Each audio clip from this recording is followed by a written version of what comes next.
Hallelujah. Odafunya kupon insha wenenso. Ese nenso so ya krado so betie na asem.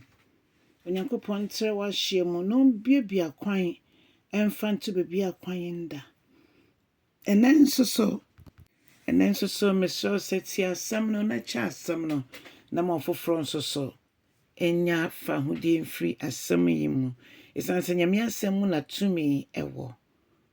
Odofo empaye ye nyankopon ebekoso adawase yi wayew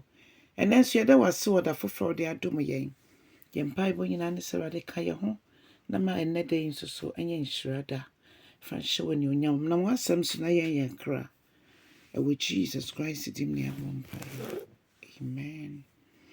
Odofo enenso so me ma Akwaaba de bauti ase senjumedi so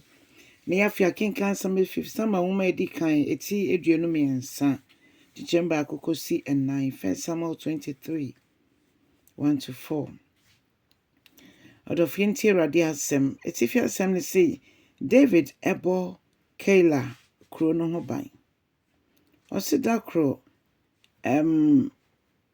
enya ne nti yese Filistifo no etu ahye Keila fo so. No mu wia omu enuane na omu efu mu nuane. Na David said the enim no oyokofo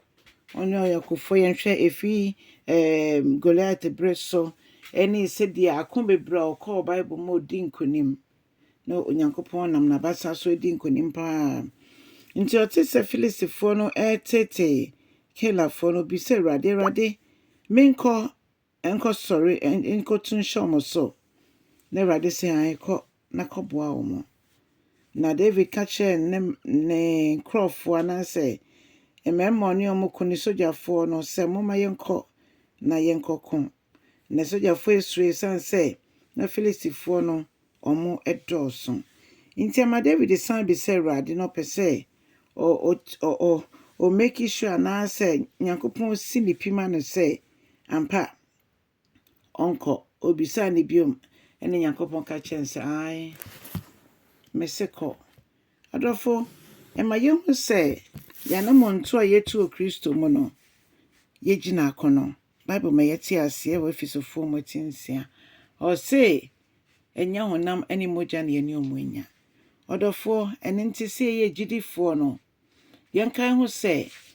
ye kare se ye ne osefo na ekon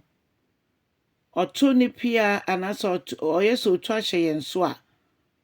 yo onyankopon akodi a ye hya yetumdidi ni so nkonim enna ye di nkonim so na ye ginem nso ma foforo na sese ye gidifo onyankopon afra yen aba odima dwumedie mu se ye di ama foforo etese de ye ginem akon ama foforo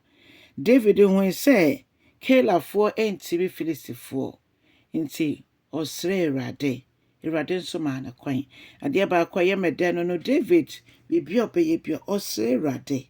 to de bia ne ye kan ne boni bia wa ye ho asem David yo bia bibia obeye bia no opa Awurade ho echew Awurade si David ye be me bia oda makoma so odofo nyame betimi akase ya fa ye ho ana David de nyina obisa mene wonso ene de nkana mo bia ebetu bia ye bisa Awurade office bia ye beko baby bia bom bia ye bewura mu bia no ye mi se Awurade ye kasa ye mu ye bi se Awurade mpem bebre ye kasa ye egu ye ho fi se ye gidifo na yakoka nsem bia afi na akoye nimguase ama Kristo din no onyame mboa yen edu baby a yentu ye techrema nareka edu baby a yen hye ye ho so ye hu se ye Kristo Yesu anemsifo wasase yi so David ebisa Awurade men konkoko enji menuanume yensoso bibia ye bia enfa hu se dia ye hu ne se ade no de eye metimi aye no esese ye bisa Awurade se de bia na wie ye no enfa asefem biara emba onyankopon hyirawo ebra wo ye seti amanyame no wacha asemi afei wo chance aka kire ne wo de man subscribe so utie me so na unya subscribe ya me so say yenesa woyɛ sɛdeɛ broni bɛka sɛ returning subscriber nso a onyankopɔn nhyira mo nyinaa. Ɛnɛ nso yɛka yɛn ho sɛ ɛyɛ brada